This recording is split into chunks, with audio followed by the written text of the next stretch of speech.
या देवी सर्वभूतेषु शक्तिरूपेण संस्थिता। नमस्तस्यै नमस्तस्यै नमस्तस्यै नमो नमः।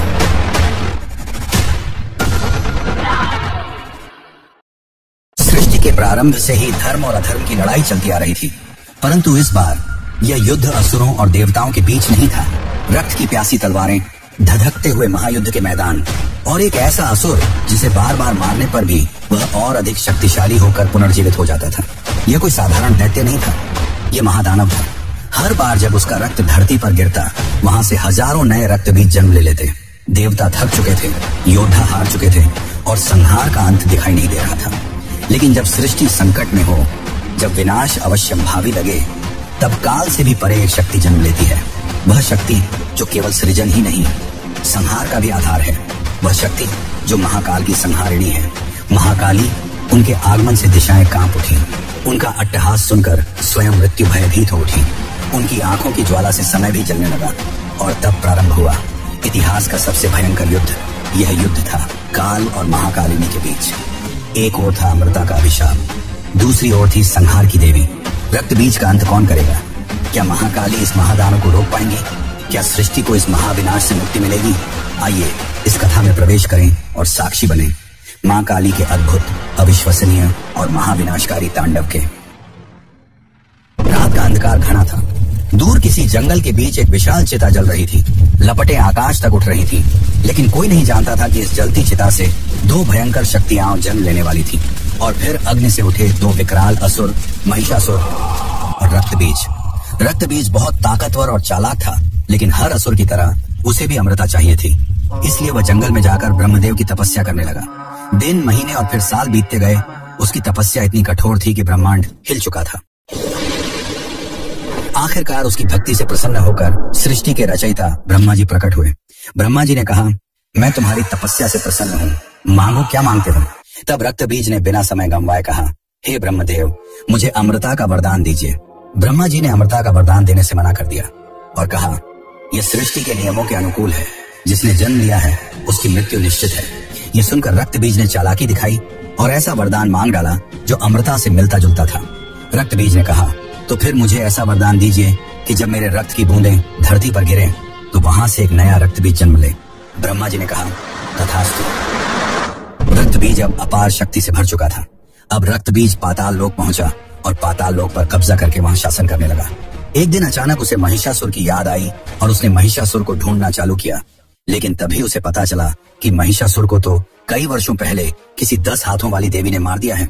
जैसा कि हम सभी जानते हैं, महिषासुर को माता दुर्गा ने मार डाला था।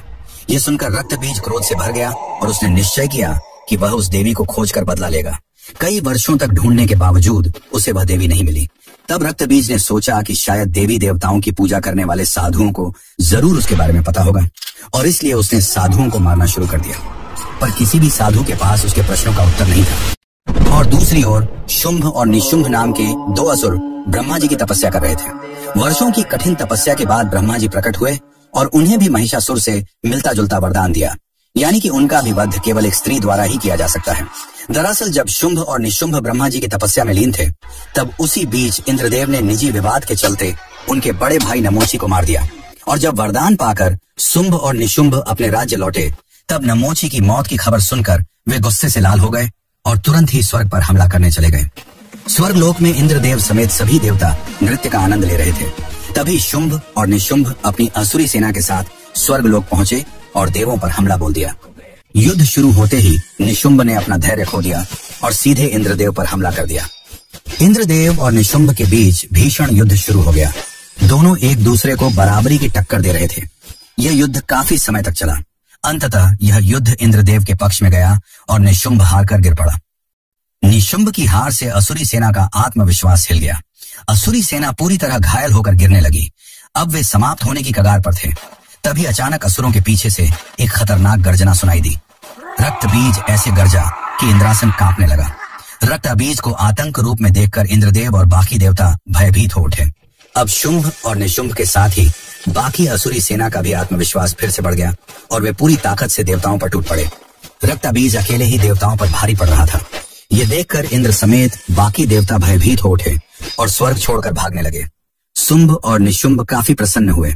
अब वे स्वर्ग के स्वामी बन चुके थे और रक्त बीज को उन्होंने अपना सेनापति बना लिया। सभी देवता स्वर्ग छोड़कर सीधे कैलाश की ओर भागे। वे महादेव के पास गए, पर उस वक्त महादेव अपनी घोर तपस्या में लीन थे। तभी माता पार्वती प्रकट हुई और उन्होंने देवताओं से उनके आने का कारण पूछा। तब इंद्रदेव ने उन्हें सब कुछ बताया। माता पार्वती यह सब सुनकर विचार करने लगी।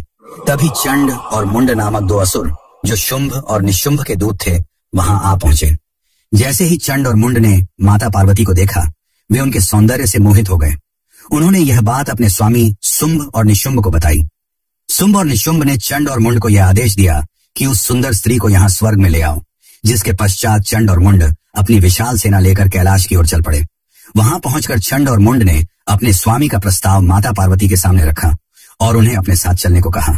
माता पार्वती के इनकार करने पर उन्होंने उन्हें केश पकड़कर ले जाने की धमकी दी। यह सब सुनकर माता पार्वती क्रोधित होने लगी, पर चंड और मुंड उनका अपमान करते जा रहे थे। वे उन्हें काफी अपशब्द कहने लगे, जिन्हें सुनकर देवताओं की रूह कांप गई। वहीं दूसरी ओर दिव्य लोक में बैठी माता दुर्गा अपने ही अवतार का इस प्रकार अपमान होते देख क्रोध से भर गईं और उन्होंने तुरंत भगवान शंकर को दिव्य संकेत भेजा, जिसके पश्चात महादेव के कंठ का हलाहल विष का एक अंश माता पार्वती में समा गया। विष के प्रभाव से माता पार्वती का स्वरूप बदलने लगा। अब माता पार्वती अपने प्रचंड रूप में थी। उनकी आंखों में अग्नि जल रही थी, उनके कंठ से भीषण गर्जना निकल रही थी और उनके भीतर से एक विशाल शक्ति प्रकट हुई, माता काली, जिन्हें महाकाली भी कहा जाता है।